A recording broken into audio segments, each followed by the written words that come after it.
song.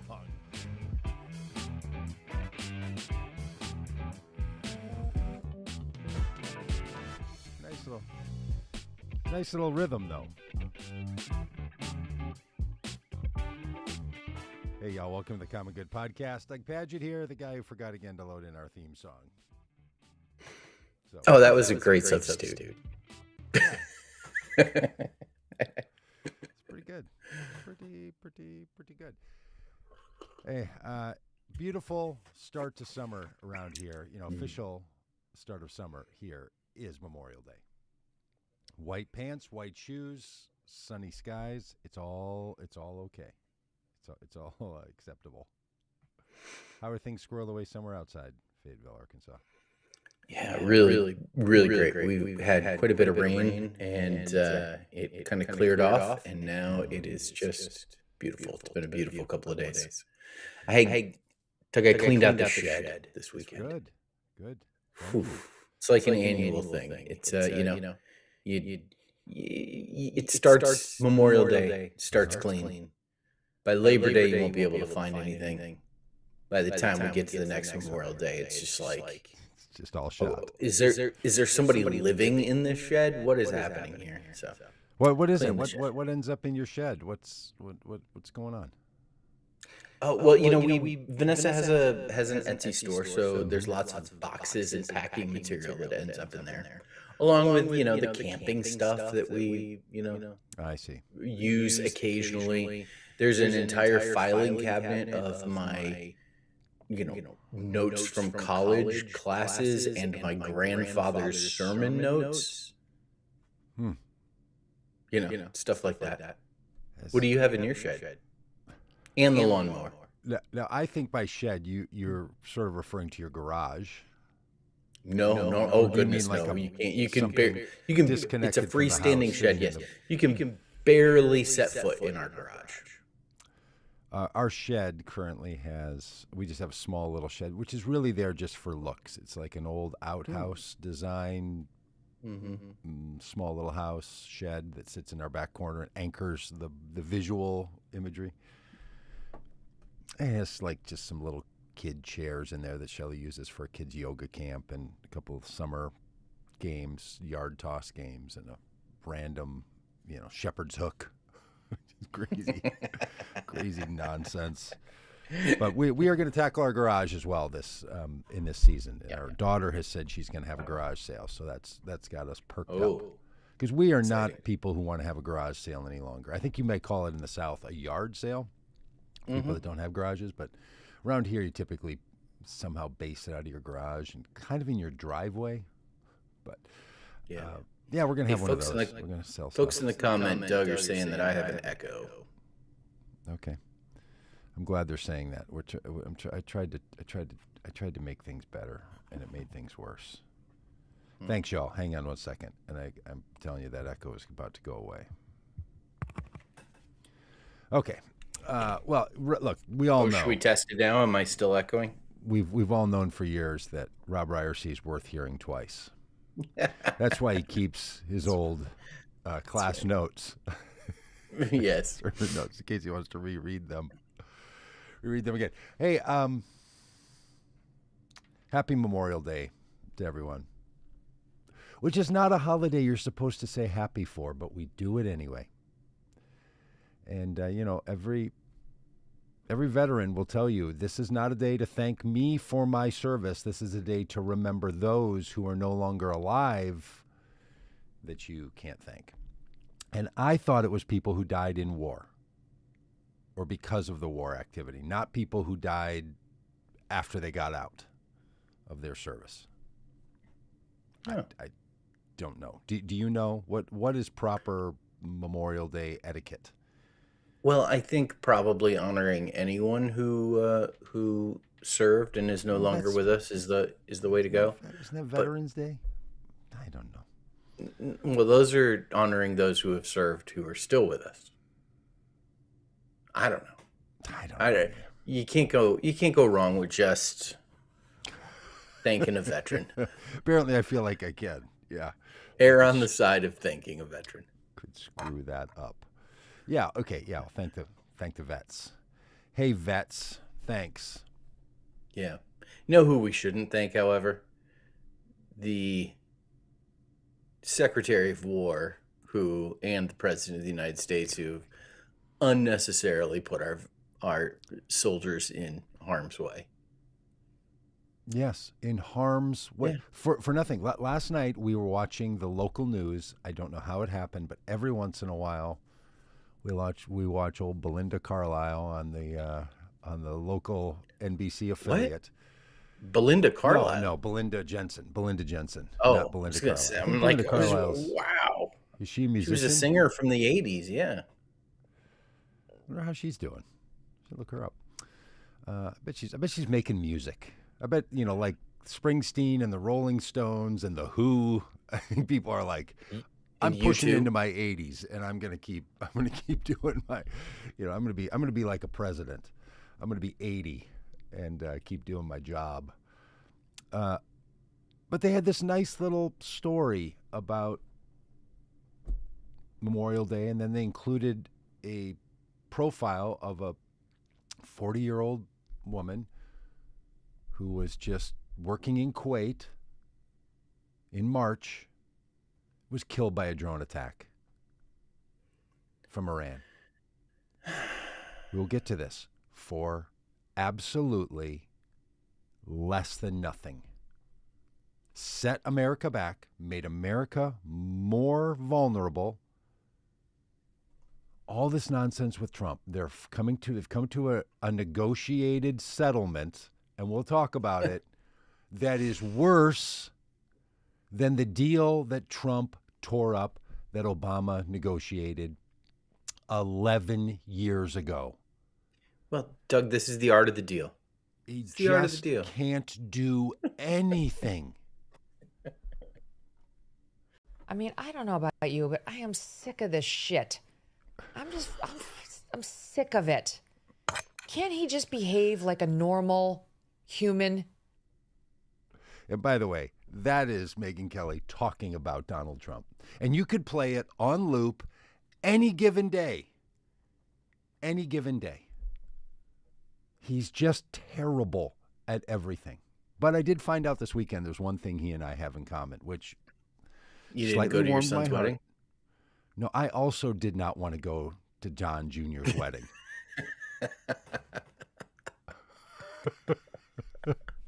Like, if you had said... Did I step on your joke? I stepped on your joke. I'm sorry. I didn't.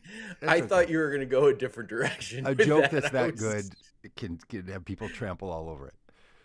If I was told you could go to Bermuda, I think is where it was. I think it was the Bahamas. The Bahamas. If you, it's a podcast I'm listening to that's doing a trip to Bermuda. You could go to the Bahamas and go to a catered wedding, free of charge. You want to go? I mean, a lot of days I would say absolutely. Don't care who it is.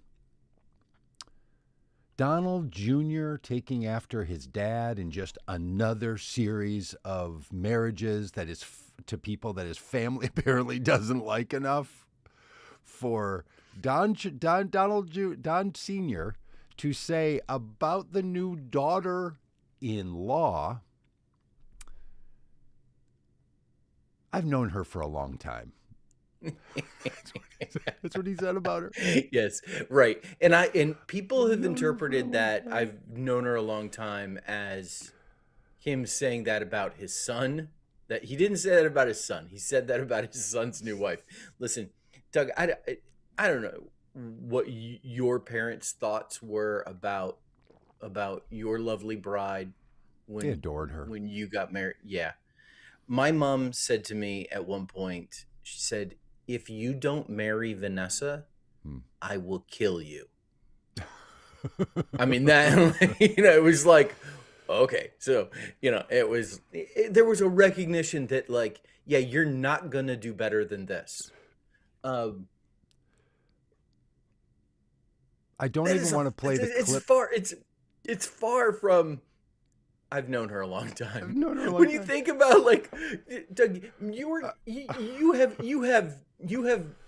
children-in-law, that are, that your children are married or have been married, like, and I don't, when someone would ask you to describe one of your kids' spouses, Look, I've known her a long time. It's Three- just 3 years it's ago. the worst compliment maybe ever. 3 years ago right now. It could be my son and daughter-in-law's anniversary, Taylor and Christina. And if it is, happiest of birthdays or wedding celebrations. Anniversaries is what I'm trying to say.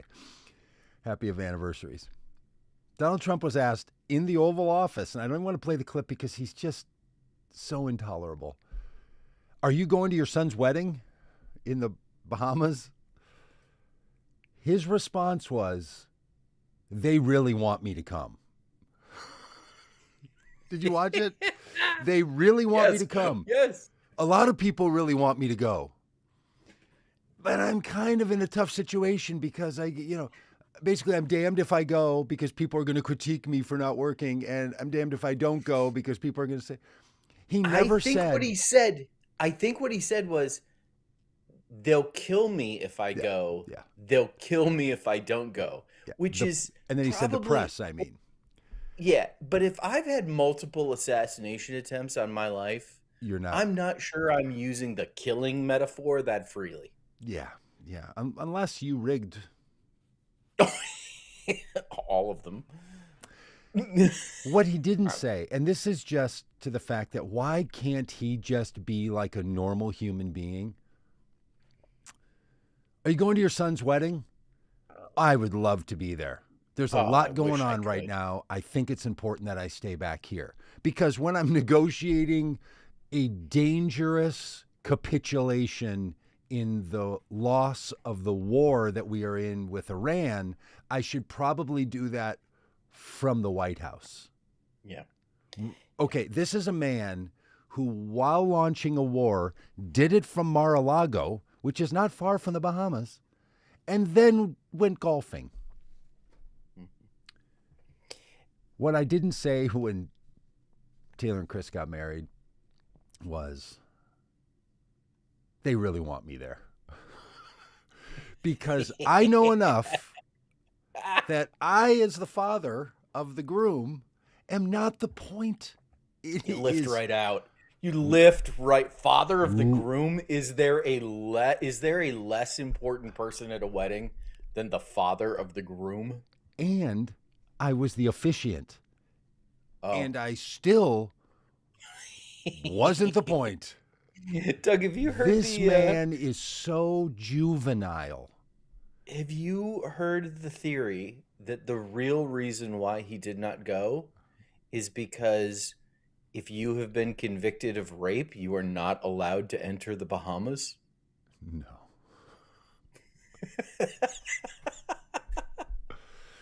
No. Like, he didn't go. Some other nation might go and arrest him and fly him away in a private black helicopter. Yeah. The theory is that he didn't go not because he was, so busy, giving the store away to Iran, but because he legally was prohibited from going. Couldn't get in.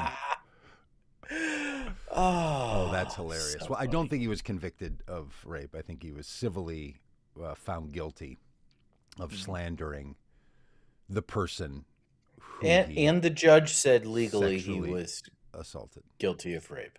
Yes. That the judgment could be based on the behavior, but yeah. I mean, law is specific and complicated.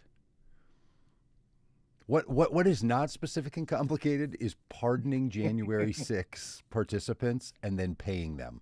The pardon and pay to the insurrectionist, not complicated. This moron wants to do both things. It's simply just another week in the most failed presidency. Well, do you want to get right into it? Do you want to talk a little bit about the Iran deal before we talk about other stuff? Because this is, and also to the United States government, hey, if we could sign the Iran deal or kind of get its news cycle through on Memorial Day weekend, when news coverage is quite limited, and we could move on to, I don't know, like Infrastructure Week in early June. They still haven't done Infrastructure Week. Yeah, we're waiting on his health care plan too, aren't we? What has happened with that? I honestly lost track. Yeah, they have negotiations with healthcare, but they have launched. Yeah, they have launched TrumpRx.gov. Okay. Which that's just is prescriptions. Yes. Yeah, that's what it is. It's prescriptions. And it's not even that many. Last time I looked at it, there was maybe 18. 18 prescriptions on there? Yeah. Okay. Hey, I just want to go through a couple of things here. Yeah. On the Iran deal. The proposed Iran deal. By the way, this Iran ceasefire is not even complete. This is just the deal that they are trying to, put together, if at all possible. All right, how does it compare to the 2015 deal that was called? I had the title for it up here. The JCPOA, the Joint Comprehensive Plan of Action that the Obama administration had negotiated after years of negotiation in 2015. Donald Trump referred to it as the worst deal in history, and we're going to tear it up. Then he launched military conflict with massive loss of lives, U.S. soldiers, school children, innocents in Iran, military people in Iran, people in militaries around the world that Iran had fired back on. And they put together what Trump and Hegseth and JD were calling maximum pressure. And it produced something worse than the 2015 deal. Here's why I say it puts America at peril. Because Donald Trump has shown himself to be incapable of even negotiating a deal that already existed. He is so bad that he couldn't even take the deal he had when he was in office the first time and then launched maximum pressure military war, and he got a worse deal. There is nothing that makes America more vulnerable than looking vulnerable. And who was made stronger? Iran and China. Oman and Saudi Arabia. Not only the fact that Donald Trump wrote on Truth Social, I just got off of a call with a bunch of other nations and they told me what to do. That's what he said. They gave us a plan. He's taking his orders from other nations. Yeah. I wish this was hyperbole. I really wish this was like, no, that is not what he said. Because I check that stuff because I see posts like this all the time. Yes. It is what he's... Okay, cash for compliance. Just a couple real quick things. In 2015, the Obama deal that Trump condemned allowed Iran access to roughly $50 billion, up to $150 billion in frozen assets, including this delivery of $400 million in cash as a part of their sanctions relief program. And they had those airplanes and they delivered the money in dollars. And if you've seen the show Patriot, you know it's very hard to move an item from point A to point B, especially if it's cash. The Trump plan. Oh, man, I watched the France Gun episode last night. Oh. It's just the greatest. That's in season 2? The greatest. Is that in season? Okay. Folks, if you have not watched a Netflix show No, it's an Amazon Prime show. Thank you. Amazon Prime show from 2012, could it have been? Yeah. Yeah. Called Patriot, or 2020. I don't know. Called Patriot. It is subtle humor, dark humor, you might call it. It's just a treasure of television and humor. There's 2 seasons. It's so great. Just please watch it. And if you don't get it at first, that's okay. Stick with it. It's slow moving and just lovely. Oh, by the time you get to the France gun episode, you just pure. Unbelievable. Okay. Just unbelievable. And just a little highlight for folks. This is a intelligence officer working outside of the normal systems on behalf of the United States who writes and sings folk songs about his missions. To process his pain. And they're trying to move money. It performs them at like open mic nights. Yes. And he's trying to move, the U.S. is trying to move money to Iran to support a candidate who will not extend their nuclear program. So it's just just happens to be right on point. Yeah. Oh, amazing. It's insane. Okay, the other tab open on my browser right now is Watch Patriot Season 2 Prime Video. Because the 2026 plan, 11 years later, to get, having gotten rid of the worst deal ever, agreed to an initial 20-day Islamabad framework. Trump launches a war on behalf of Israel and then is told by Islamabad what the deal needs to be and agrees to it. Trump had to negotiate a phased release of $25 billion in frozen assets using the exact same mechanism that released the funds in 2015. It's incredible. He's such a moron.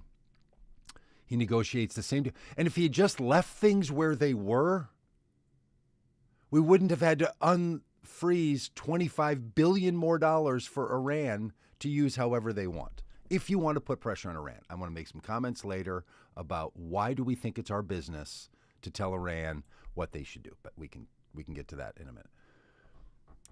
Trump said in launching the 2026 campaign, this was the big thing, 0 tolerance on any nuclear development. They cannot have nuclear power and nuclear bomb.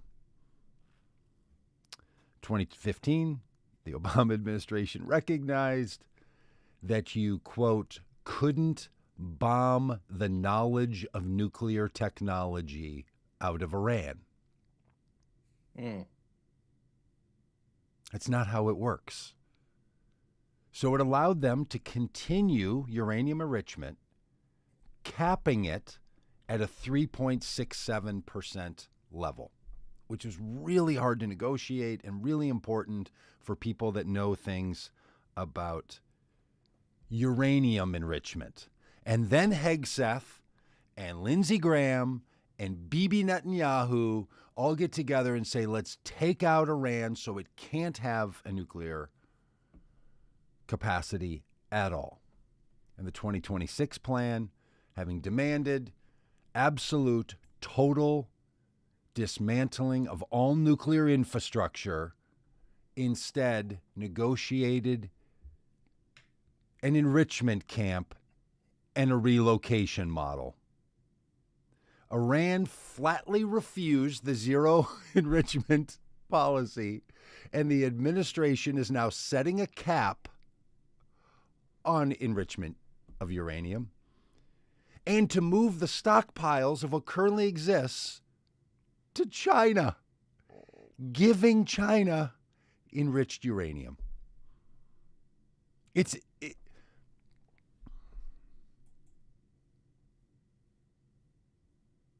Then they talked about phased sanction relief. The Obama plan had a step-by-step plan for International Atomic Energy Agency to verify Iran's compliance, and if Iran complied, then current sanctions would be released over time. Proof positive of where they were. Trump got rid of all that. So since his first term, there have been no International Atomic Energy Agency verifying compliance agents in Iran. So they've been running free for all these years. We're flying blind. We're flying blind, hoping that the weapons of mass destruction are there. And he hoped, and then Trump put together an outline that utilizes a renewable 60-day window that if Iran maintains peace, stops attacking on maritime trade, and halts hostilities, the U.S. will offer gradual relief of sanctions. The previous sanctions were based on Iran proving that it was not enriching uranium. The new plan to release sanctions is that you'll stop firing upon maritime vehicles, especially in the Strait of Hormuz. He negotiated from you have to stop enriching uranium to stop maritime war activities. And you'll get the same sanctions. This is a great deal for Iran. It solidifies the relationship between Iran and China. It releases assets. And now we don't have to have, for Iran's point of view, they don't have to have International Atomic Agency verifiers noodling around. And the biggest one that they've been talking about recently, and this was a big thing for JD and a big thing for Hegseth, was you have to dismantle and destruct the axis of resistance. This was the way that Iran was using its proxy power in the region. This was a big deal for them. This all has to be dismantled. And therefore, toppling the government, the people of Iran can take over, and Iran will no longer have its power in the region, right? So after saying it was about nuclear weapons, then it shifted to this. Well, the 2015 Obama deal, it did leave Hezbollah and the Houthis and the Iraqi militia in place because it couldn't focus on dismantling that if it was worried about Iran's nuclear weapon. Trump called this a fatal flaw. You can't have their proxy, because Trump doesn't know anything. He's just being fed this information by the neocons.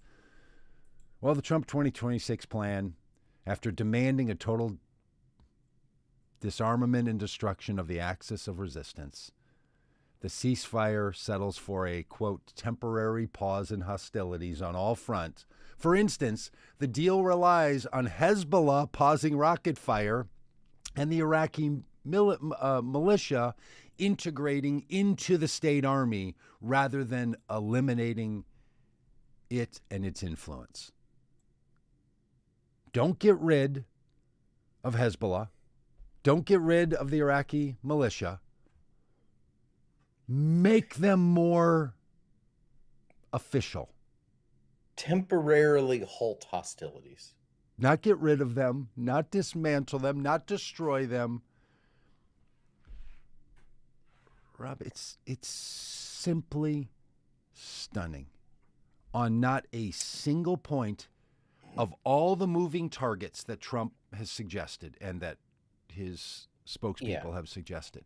Not one of them did they accomplish, and every one of them is worse than the deal that previously existed that he tore up, that then put Iran on a different track, and now they're in even a more powerful place. And the Strait of Hormuz is now going to be negotiated. That's something that Iran has established it has control of. It was international waters before the start of this. Now Iran can charge a fee or a tax to any nation it wants. Every single thing is worse. And this came at what cost? It came at the cost of over 3,400 Iranian lives. with at least 2,000 of them being civilians.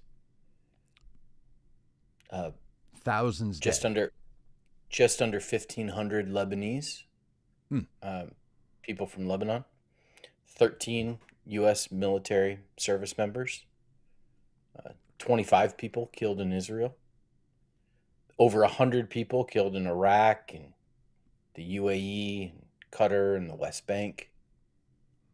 Thousands of human lives, And that's just billions deaths. Yes, that's just deaths, and billions of dollars. Billions of U.S. Treasury dollars. Blood and treasure. To lose a war and capitulate. I think Trump should have to fly to Tehran and sign a deal of surrender. Because this guy has taken everything that America has, which is its ability to influence the world, and has negotiated it away at every turn. This is top of the list this week. Yep. And you know what, Doug? It's just incredible. There was a lot of speculation that this war was launched to distract from the release of the Epstein files, because there was so much attention given to them.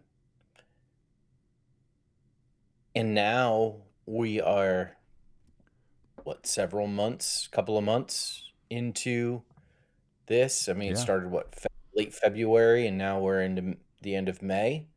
Yeah. We're a few months into this. Started in the winter and we're at summer. Do you know what we're not talking about anymore? Oh, okay. The fact that Donald Trump is, best buddies with a pedophile. In the Epstein files. Mm-hmm. In the Epstein files. Yeah. But you know what we are talking about? That somehow this foolish man had a coalition that supported him of non-war, non-interventionist supporters and the regime change toward Iran crowd. The Lindsey Grahams, the Pete Hegseths, the Mark Levins, this crowd, and the people like Tulsi Gabbard and all the Joe Rogans, all the we don't want any wars, that whole crowd. Do you know who's now not with Trump? The anti-war crowd. Tulsi Gabbard left her job, she said, because of a terrible diagnosis that her husband has. But she was silenced before this. That crowd, that MAGA crowd, turned on Trump 2.5 months ago. Do you know who was ripping Trump over the weekend? All the neocons that wanted regime change in Iran, because this deal doesn't give them that. He's so bad. The coalition he had on war, he broke it on both sides. And on Epstein, he broke that too. Yeah. The only thing he has going for him is the fact that the chicken bird flu has subsided. And 300 million chickens are laying eggs again. And the rat flu, turned out to not destroy us all. Turned out to not be a pandemic again. Let me tell you, as I was cleaning out the shed, we've had some critters get into the shed, and Vanessa was like, "Hey, you really need to wear a mask if you're going in there." And I had to go. Oh, she's, she works in a hospital. She's terrified of the hantavirus, and so. But because it exists in rat Rat poop. Fecal matter? Like you can Yeah. smell. That's how you get it. You smell it. It I come don't. through your I nose. don't know. I don't know. Hmm. But I went and dug out a mask that I hadn't worn since 2021. Was it the cloth one? Oh yeah. Yeah. It was in the junk drawer. Yeah, we've got a drawer in a closet. I digging around in there the other day. I was like, oh, forgot about this Black Lives Matter mask. Yeah. That now, I mean, look, you wear a Black Lives Matter mask around now, and people think you're ICE agents working for Black Lives Matter. Because the only people now that wear masks in public are people at our co-op, our natural foods co-op, and ICE agents. Yeah. Medical workers when they're at work. Sure. When they are at work. And I'm all for masks. Yeah. Absolutely. Oh, goodness. Okay. All right. I just, thanks everybody. There are days where, what is that famous saying that I don't know, came from Jefferson or somebody, like, when he was asked, what did you accomplish today? And he says, a republic, if you can keep it, or a democracy, if you can keep it. What Benjamin is that? Franklin. Yeah, that's it. Ben Franklin. What have you given us? That never happened. Can we all just agree that, of course, that didn't happen? No reporters out there with a little bang on saying, hey there, Mr. Franklin, what did you give us today? I mean, it's just a republic, so if you can keep it. Okay. That has sort of shifted, and I know for a lot of people, at different points in their life, it's shifted to this notion. A republic, if you want it. Do you even want it? And frankly, there were a lot of people in America on election day who chose to vote for the MAGA candidates, who I think basically said, give or take if we want it. What we really want is lower gas prices or cheaper eggs, or want Biden out, or we want a strong man, or whatever they wanted. But like the republic or the democracy or the country or the rule of law, or I don't know, all the whimsical things that we all think about. A lot of people, I don't think they cared. I mean, we saw it in polling. Like, do you care about democracy is under attack? And there were two questions. One was, do you care? Lots of people said not really compared to other things. And do you think it's at risk if Trump and other MAGA people are elected? And they said both, I don't really care, and no, I don't think it's under attack. Look at what he's done and is doing, and you tell me if you think that a crypto presidency and a guy trading stocks based on the details he knows and the announcements he is about to make. Yep. It would be called insider trading unless it's your company, and then you know that you're going to buy back your stock because you're about to release a great product, so you're going to do a big stock buyback and you're going to gain the value.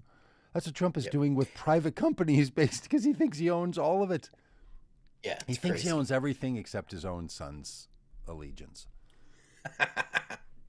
But if he cared about that, he might go to their weddings. Doug, I had the chance. I'm in the midst of the You Deserve a Town Hall tour. Yes, how's it going? Arkansas's 3rd Congressional District. And we have had 6 of 9 town halls in the month of May. We have 3 more this week. We have one in Van Buren tonight, and then Fayetteville tomorrow, and we finish off in Huntsville on Thursday. Had a really interesting town hall in Berryville, Arkansas. And we had, much of the conversation was with folks that are very concerned about the future of democracy. Okay. Terrified about. Good. Nice to hear. And then we moved into a conversation about how to win elections. And I shared with this group, the unsettling news, the bad news, the discouraging news, that saving democracy is not a winning issue. Yeah. if you want to run to win an election, Yeah. Saving democracy isn't what you run on. And I use the analogy. I talked about how back in the last election here in Arkansas, polling showed that candidates polling showed that the number one issue to voters here in Arkansas in the last election was inflation. And most of the Democratic candidates running for office ran against a education bill that got passed called the LEARNS Act. And listen, the LEARNS Act is terrible, needs to be repealed. It is awful. It's been terrible for public education. When people tell us what they vote on, we need to campaign on those issues. When people tell us this is what we care most about, it's not. I don't think, if we want to win elections, I don't think what we need to do is say, okay, yeah, but you should care about this. Yeah, but you should. I don't know. I kind of think we ought to talk about the things on the campaign trail that, we have not talked about in this. All of this, the impact of this unnecessary and fruitless war in Iran, is that all of us as Americans are paying much more in gas prices. Yeah.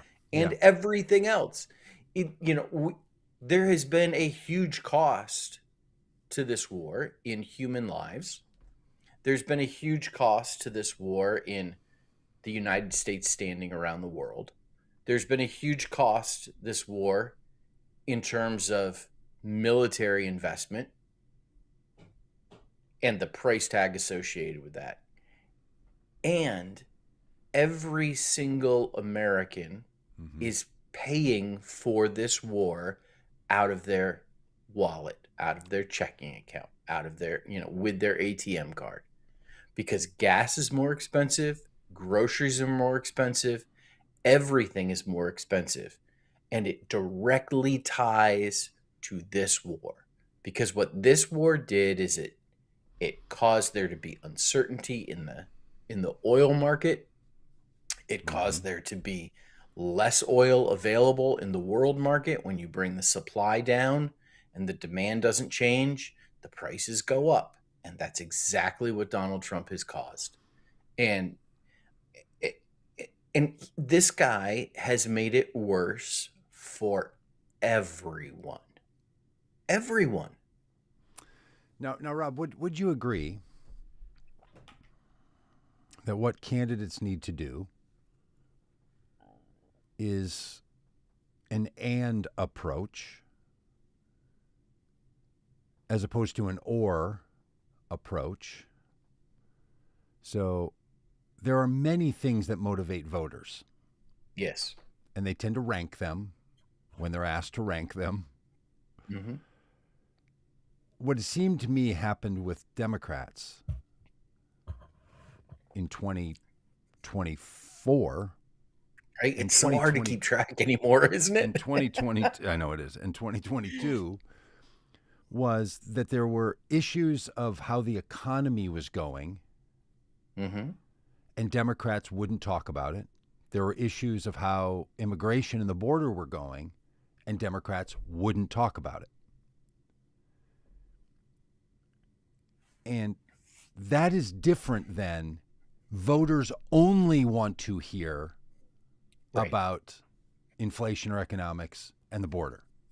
I think what got Democrats was that they just didn't talk about those things virtually at all. And there becomes something in Democratic campaigns where they think voters only want to hear about something.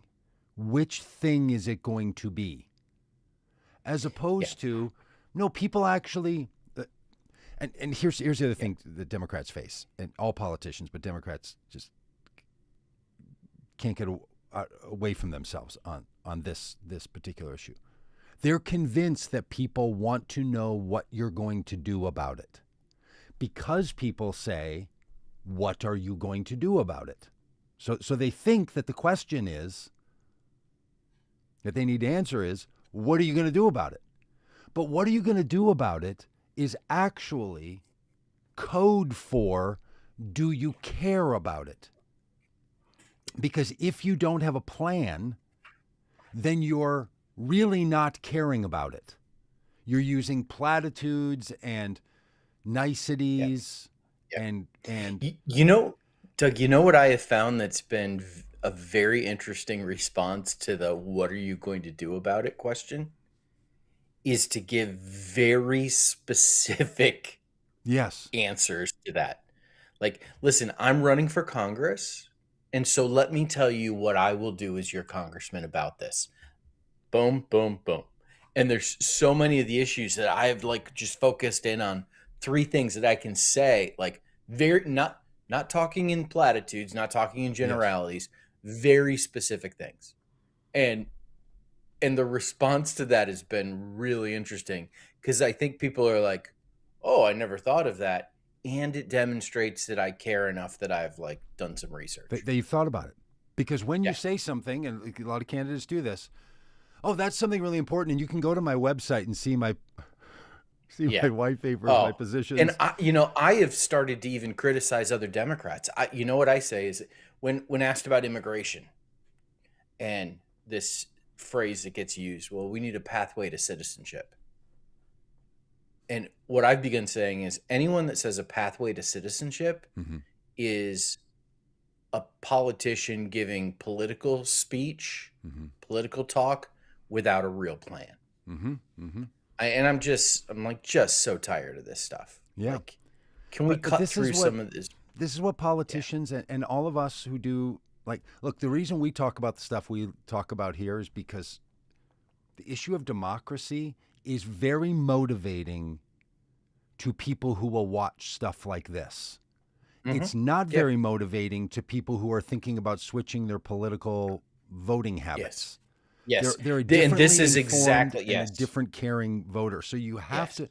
But what Democrats need to do, and I hope they all start doing it, and we try to encourage Democrats to do this, is to find a way to answer every topic that comes up with, I too think that is important. Yes. And because I'm running for Congress and because I think this is important, here's where I am, or here's what I need to learn, or here are the people we need to listen to. Because look, I mean,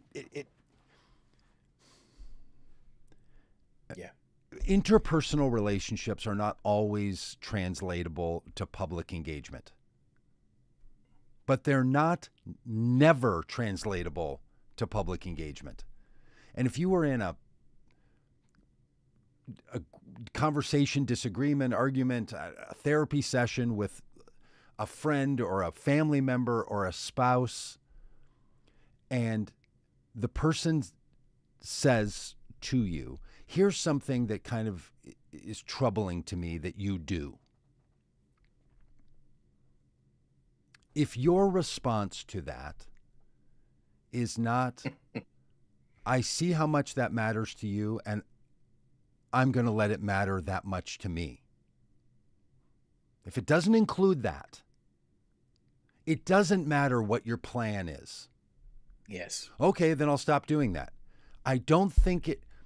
In fact, if you convey it matters to me, that this matters to you, you get a lot of leeway on what the specific plan of response is going to be.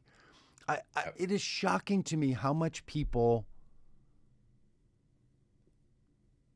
don't recognize this. Let me give you an example from a server at a restaurant. We had a great experience in Florida eating at a restaurant, my friend John and I. It was so good, we went back the next day. And I got the same thing because I liked it so much the day before. I just wanted a repeat of this great food. And when it came out, it wasn't the way it was yesterday. Oh. And I could tell what it was. There was some missing elements in it. Talked to the server. She ends up bringing over this like supervisor sort of person. I said, look, I'm really not trying to, but this was so great yesterday. This is not what and he said, no, it has that in there. Do you want me to make you another one? Do you want us to make another one? Oh. His reaction was declarative about what he saw as the truth, and then put it on me to decide what I want him to do. And he could not care any less. As a person in the restaurant, when I say, I was here yesterday and bought this meal and I liked it so much, I came back today. I've shown my level of investment in that food. His level of care about the food that his kitchen produced was way lower than mine, and he turned it into a, what do you want me to do about it? And that mismatch, where if he had said, I'm so glad you came back in, I'm so glad you love that, let me see what I can do to figure, like if he just cared the slightest bit, instead of, that is what we make, what do you want me to do about it? And I swear, so many politicians, especially ones that I want to win, respond to people saying gas prices are high, eggs are high, with, well, what do you want me to do about it? Instead of, it really matters to me that prices are high. Because as we've talked about endlessly, there's not a lot that politicians can do about the price of gas or the price of eggs. That's not how the economy works. But what they can do is say, it matters to me because it matters to you. That's what's called empathy. And this is why so many people in polling and in personal conversations say, Democrats don't get me because they don't care. And look, Biden and Kamala Harris gave off an idea in 2024 that trickled down to other Democrats that we don't think inflation is a big deal. Ugh. There's not a lot we can do about it. We don't think it's a big deal. The answer to everybody when they come to you with something they're upset about is try to get your level of caring to slightly resemble their interest in the same topic. So you must do that as a candidate, I'm guessing. Well, yeah, you try to, absolutely. And that, and that's what, I just think it's really important to, I'm not a big fan of blaming voters. Mm-hmm. I'm not a fan of blaming voters for how they vote. I think that if you are a candidate for office and you can't make the case for why someone should vote for you, that's on you, not on them. And I think it's the same thing of like with what people care about. People obviously are going to care about different things. Mm-hmm. But this sense of like everybody has to care about the same thing, or everybody needs to care about what I care about at an equal level. Yes. It's just, it's borderline political fundamentalism, and it's not helpful. And listen, we've got a mutual friend who says we have a moral responsibility to win elections. Mm-hmm.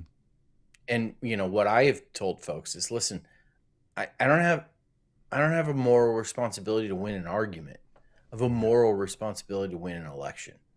And that means like connecting with people where they're at, and not talking down to them, not telling them they need to be different, but inviting them into something better, which is what we're trying to do.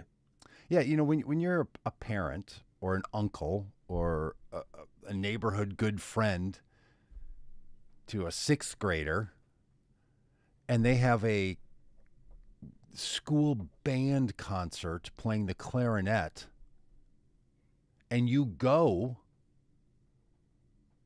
and you smile and you congratulate them, you don't say to yourself, I don't really like clarinets and band music. It doesn't matter. Yes. You're not there for the music. You're there for the kid. Yeah. Yeah. This is just like human. Yes. Just be a normal person. Like, yeah, that's right. Sick of this shit. And say, look, this clearly matters to all of you. Like, that is what constituency work should mean. And frankly, that is what special interest groups exist for.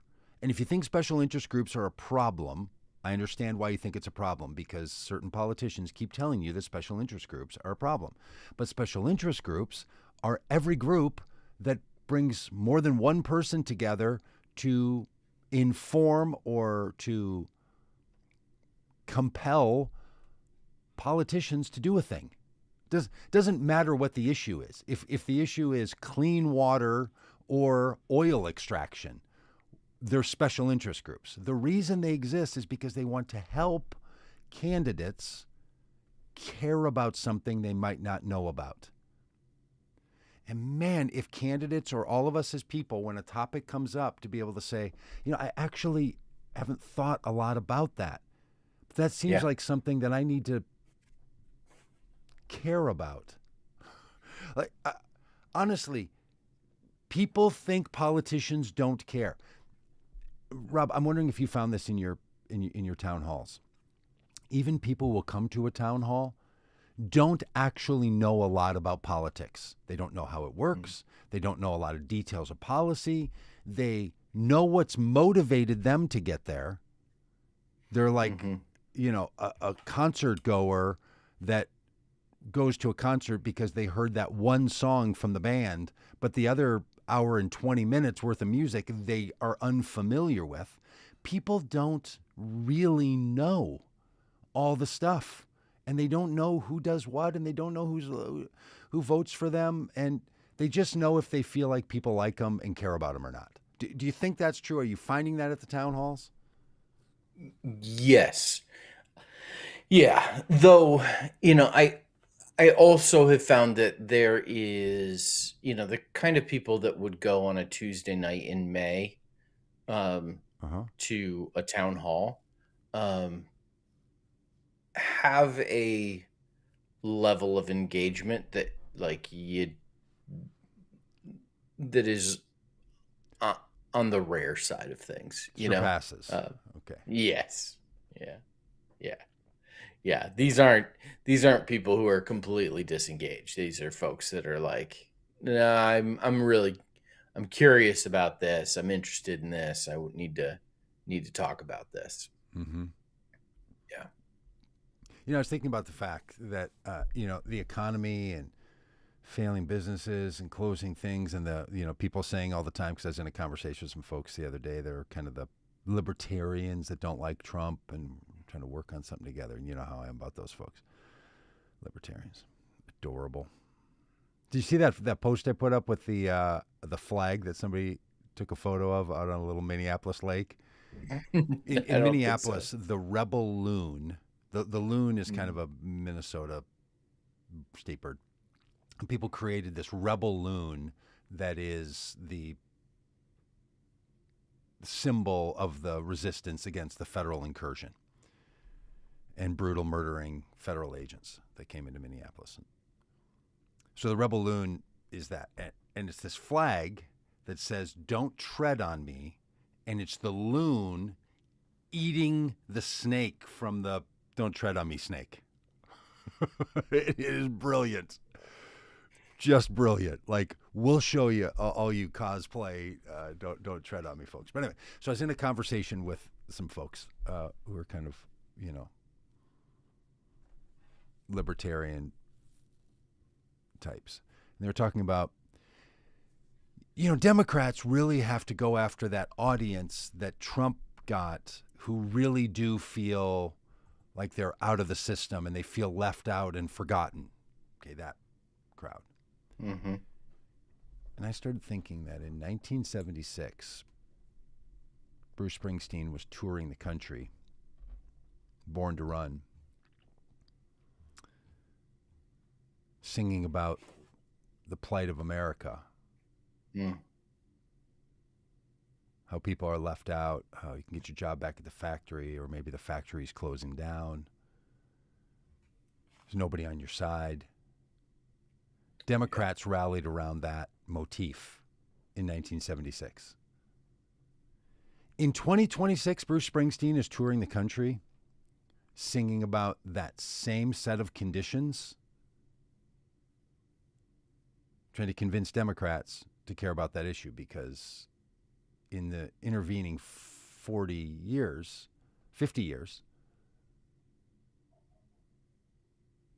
Democrats have not cared about that crowd in the voters' minds, and Republicans have.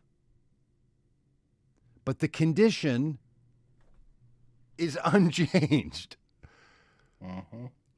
You can sing those songs from 1972 to 1982, describing a set of conditions that are right now. Yep. Because people don't actually expect that all of those conditions are going to be solved. They want to know which politicians are going to try to do something about it. Now, that's cynical in some ways and a little sad that, to borrow a phrase from Jesus, the poor you will always have with you. But what are you going to do about it when they're there? And then just break perfume and pour it on his feet, which the solution is not the point.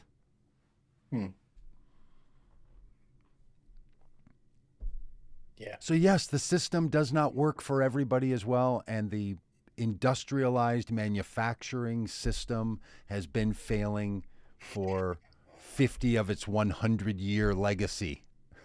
Mm-hmm. And Democrats act like it doesn't matter. They don't believe it, that it doesn't matter. They just act like they believe it doesn't matter. Think that's true? Yeah, I do. Yep. And I think there is, as Alex said in the chat, that Democrats, take things for granted, checks and balances, other things. And I think that's true as well. Pretty critical of, Democrats have had opportunities to solve some of these problems, Mm-hmm. and for whatever reason have chosen not to. Mm-hmm. Republicans told us what they were going to do about abortion, and Democrats could have codified Roe v. Wade, and they didn't do it. Democrats could have done something about immigration, simplifying the system, creating amnesty, relieving the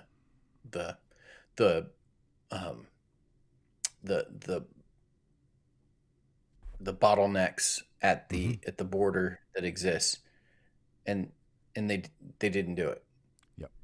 They could have done something about the Voting Rights Act, and they didn't do it. They could have done something about the checks and balances, as Alex talks about, and they didn't do it.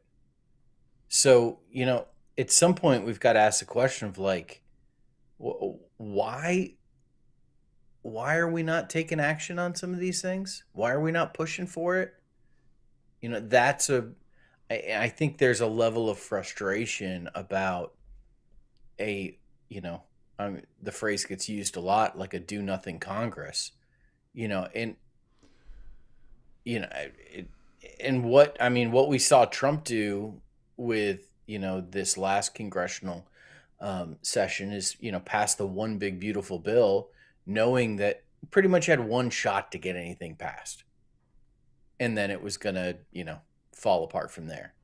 I think, Democrats need to be much more, and listen, during Biden's administration, there was a number of significant policy wins.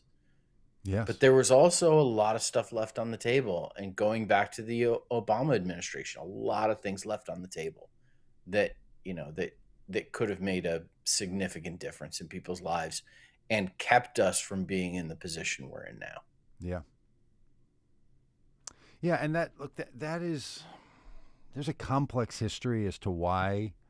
Yeah. Like when you look at why the John Lewis Voting Rights Act or the Freedom to Vote Act, which would have been updates to the 1965 Civil Rights Voting Act, didn't go into place. And some of it has to do with people thinking that it dishonors that act. Like it never was explained to people that something about the 1965 Voting Rights Act was discreetly tied to a set of conditions from the 1950s. And its rationale was built on that. And that a Supreme Court could declare that those conditions have changed, therefore that law no longer solves for that set of conditions and can be limited, which is what happened. But people knew that, and they didn't talk about it.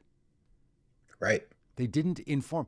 People knew that Roe versus Wade as the abortion law was a legal case. That's why it Not is a law. Roe versus Wade. Yep. It wasn't law. And I heard it, you grew up with these people saying it, and I heard it for a long time, that we can't have something as important as the moral issue of abortion being decided by a court case that was of an argument that was wrongly argued. Yep. Blah, blah, blah, we all thought. We do this a lot around here. There's 3 branches of government. They're equal. And they each have a role. And then the other 2 keep any one in balance. Congress is supposed to pass laws, the House specifically related to spending, the House and Senate passing laws and how it's going to be funded. The presidency is a part of the executive branch, which is supposed to do executive functions.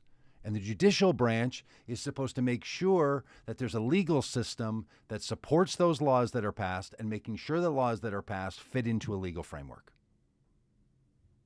You don't ask, and this is where Obama got into trouble, because he was very much like, I'm not going to pass executive orders for something that Congress should do.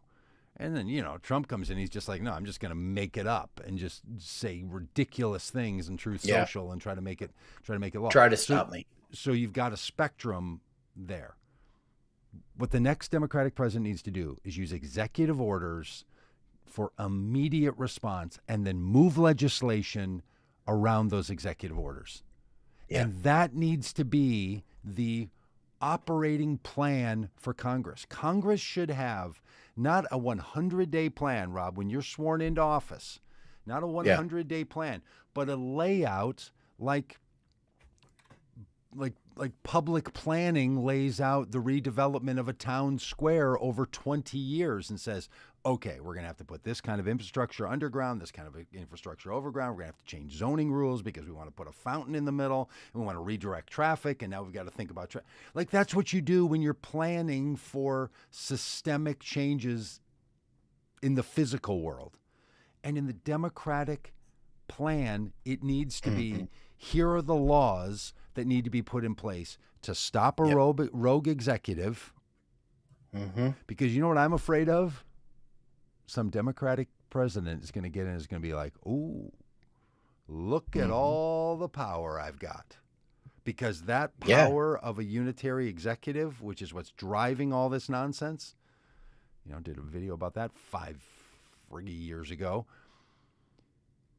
By the way, you know what doesn't change the world? Well-crafted arguments put into a video and sent out on the internet.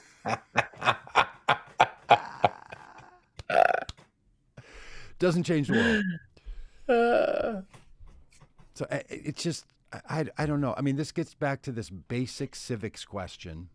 Yeah. And when we dumb down people's civic participation basically to the best and only thing you need to do is vote, we are selling our birthright for a bowl of porridge, to borrow a Jewish metaphor. Yep. Yeah. Hey, what's the best questions that you get at the town halls? What do people, when you hear it, what do you think? Like, that's what I want to talk about. Yeah. Well, Questions or comments? yeah. I got asked a question. It's the second time I've been asked it. The first time I got asked it was at a forum with 100 high school students. Oh, And then then it was asked, which was several months ago, and then it was asked again at this town hall, and it was, when you get to Congress, if you could pick any committee to be on, what committee or committees would you want to be on? wow. That's a great question. That's a Yeah. fun one. Yeah. What'd you say? Well, I said, first of all, I would really like to be on the infrastructure committee, because Northwest Arkansas in particular is growing so quickly that their infrastructure has not kept up with the growth, and that's an area of impact that we could have here. So transportation is a really important thing. And then the other one I'd really like to be on, I'd really like to be on the ethics committee. I think I could bring a quality perspective to an anti-corruption approach to Congress. All right. So tell me this, Rob. Yeah. I hear about these committees a lot. I even watch them on C-SPAN. I mean, not like Brandon Pfeiffer, but I watch them on C-SPAN. It's unclear to me how they translate into the rest of the House of Representatives or the Senate to therefore become the laws that need to be passed. Yeah. It Well, there's a feels couple of like different the committee system is sort of one thing, Well, and then the yeah. architects Well, are creating laws. There's two things that happen in committees, and one, gets the camera coverage on C-SPAN and the other doesn't. Part of the work of the committee is hammering out laws. And laws are first. Yeah. Are first proposed in committees. They've got to go through a committee process where people get input on them that are on the committee, and then eventually they go to the full House. That's kind of the boring behind the scenes stuff. What we often see on C-SPAN is the other work of committees, which is providing oversight. And the way they demonstrate oversight is by bringing witnesses to the committee to testify about the agency that they run, the area of expertise that they have. So Congress has this oversight function, which is essentially like, it's the job performance review kind of thing. It's the annual review. It's the hey, you got to sit down and answer some tough questions about what's taken place on your watch. And that is, and there's very little that connects that to actual laws being passed. But that is part of the oversight function of the House of Representatives and Congress in general. Yeah. So it's kind of two different things. It's Congress makes laws, but then also functions with an oversight component, particularly of the executive branch. And so you get cabinet secretaries having to sit down and answer questions. And a lot of that, like everything else, has turned into it's turned into political theater that is less less functional and more, I'm trying to go viral. Yeah. Not quite the parliamentary system that we see from England. I mean, all the people that are like, we need a parliamentary system. I'm like, have you looked around to see how those things go? I mean, wow. Can you imagine in a country the size of the United States and all the political that we would have a parliamentary system where it's small factions joined together to create majorities, it would just be without a party system that we currently have. It would be absolutely bonkers. I mean, it just. Hey, thanks to all the people in the chat. Yeah, absolutely. Yeah. Especially, apparently you met at Ajax on. Yeah, it's Johnny who was a part of, came to the Siloam Springs Great town hall and said he watches the podcast. So really great. Hey, Johnny. And you met somebody else that watched the podcast too, right? Do you remember that name? That's him. I texted you about him. Yeah, but he's been commenting in here before. I thought there was somebody else at another one that listened just listened to the podcast. Wasn't that you? Said that? No, not me. Some high school kid or something? Some unusual. No? No. Maybe I dreamed it. All right. Dreaming about our podcast. Yeah. That is a scary thing. Even worse, dreaming about things people said about the podcast. Yeah, there you go. I don't think I dreamed it. All right, hey y'all, we will lots of big announcements coming here in the Vote Common Good world in short order. So hang tight. Yep. And I would encourage everybody to check out these channels on Thursday. Going to be running an interview I did with Richard Ojeda, who is running for Congress in North Carolina. Okay, and you're confident that's Thursday and not Wednesday? I am. I was. Until someone said, "Are you sure about that?" Final answer. I'm 95% sure it is Thursday. Okay. I just asked because I thought I saw when setting this one up that it was. I thought I scheduled it for Thursday. Could be May 28th. Is that Thursday? Yeah. Okay. All right. When this thing came up, I thought it said one day until. Feeling all gaslit here. Whew. Yeah, but are you sure? Oh. Gaslit. That's great. I think gaslighting is a longer process than someone saying, "Are you sure?" I think it's someone slowly turning the lights.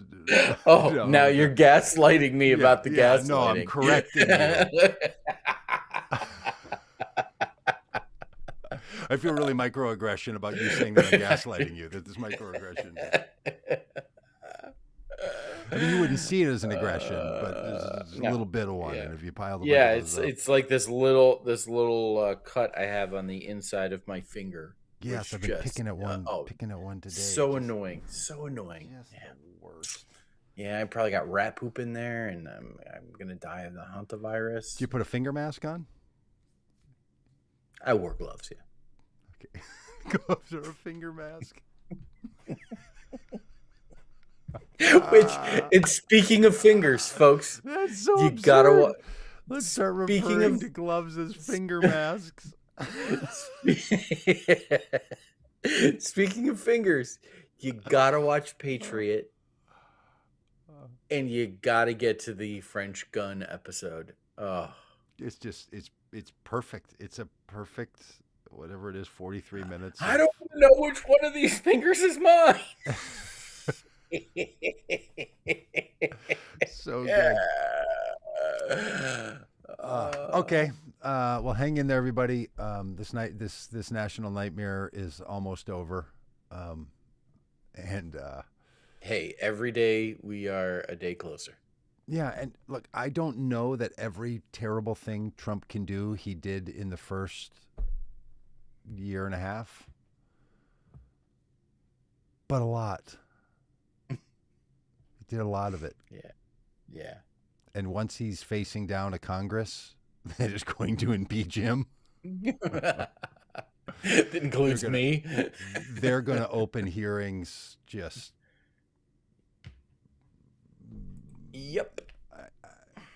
I mean, hey, we didn't even talk about the fact that I think there were some cabinet changes.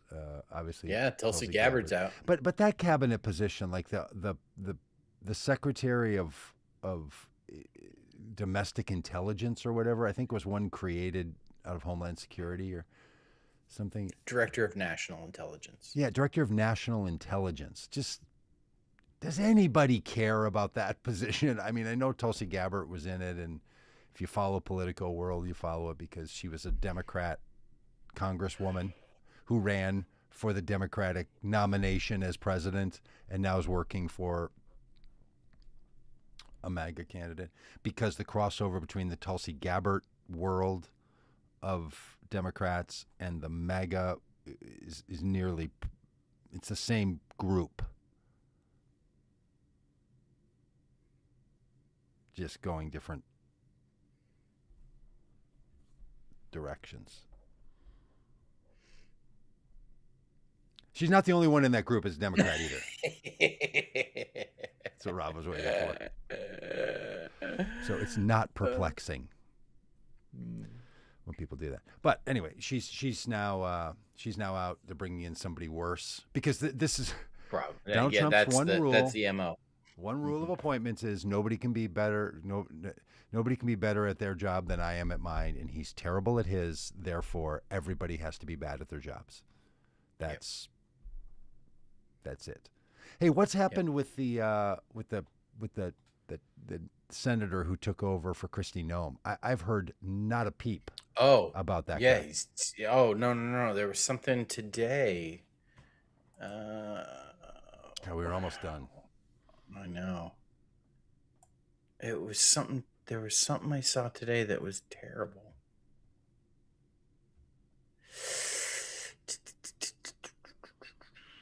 I don't know. Maybe we'll have to talk about it next time. Yeah. I mean, he's terrible.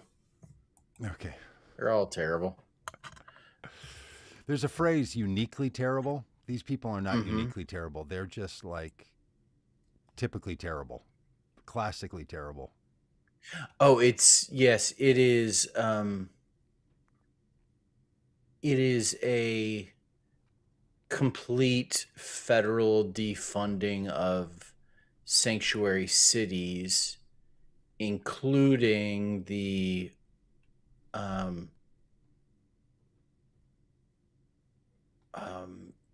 like making it very, very difficult to fly into sanctuary cities. Oh, okay. Customs and TSA and all of that, like I see. Trying to put pressure on cities that want to show some humanity to other human beings. Yeah, you know how well that's going to work? Not at all. Have at it. What's that guy's name? Mark Wayne Mullen. Mr. Mullen, Secretary Mullen, have your way at that. See how that goes. See how. Yeah, because what we need in the United States is for airline travel to be more complicated and difficult. Please do that. Yeah. Have your way at trying to move funding around so that the largest cities in America don't work. Yeah. It's just these people. I mean, it's just it's one bad idea poorly executed after another, and the damage it causes is extraordinary. Yeah. All right. Bye. On to a day of fighting.